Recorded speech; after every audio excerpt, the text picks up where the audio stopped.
Hi friends, welcome back to our channel. ఇప్పటికే మన ఛానల్లో కాశీ మరియు వాటి యొక్క విశిష్టత, అలాగే ఆ చుట్టుపక్కల ఉన్న అపురూపమైన కొన్ని దేవాలయాల గురించి తెలుసుకున్నాం. అయితే ఇప్పుడు కలియుగ వెంకటేశ్వరుడైన శ్రీ తిరుమల తిరుపతి అంతుచిక్కని రహస్యాల గురించి, అలాగే తిరుమల చుట్టూ ఉన్న కొన్ని అద్భుతమైన ఆలయాల చరిత్ర గురించి మన ఛానల్లో తెలుసుకోవడానికి ప్రయత్నిద్దాం.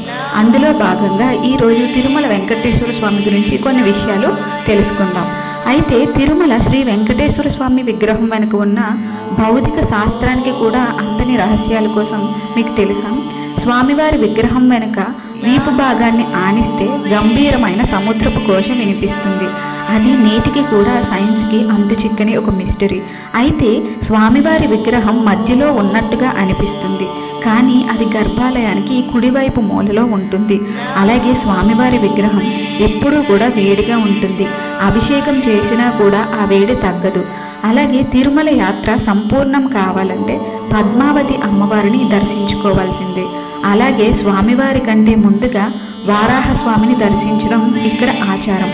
అయితే తిరుమల దగ్గరలో కపిల తీర్థం, శ్రీకాళహస్తి మరియు కాణిపాకం వంటి క్షేత్రాలు తిరుపతి పరిసరాల్లో అత్యంత శక్తివంతమైనవి. మరియు ఏడుకొండల వారి చెంతకు వెళ్ళాలంటే ఖచ్చితంగా ఆ స్వామివారి పిలుపు ఉండాల్సిందే అని భక్తుల యొక్క నమ్మకం. మరి మీరెప్పుడు వెళ్తున్నారు? ఒకవేళ వెళ్ళినట్టయితే మీ యొక్క అనుభవాలను మనతో పంచుకోండి. అలాగే మరిన్ని ఆధ్యాత్మిక రహస్యాల కోసం ఇప్పుడే మన ఛానల్ని సబ్స్క్రైబ్ చేసుకోండి. గోవింద గోవింద. అలాగే ఈ వీడియో నచ్చినట్లయితే చిన్న లైక్ చేసి కామెంట్లో ఓం నమో వెంకటేశాయ అని కామెంట్ చేయండి.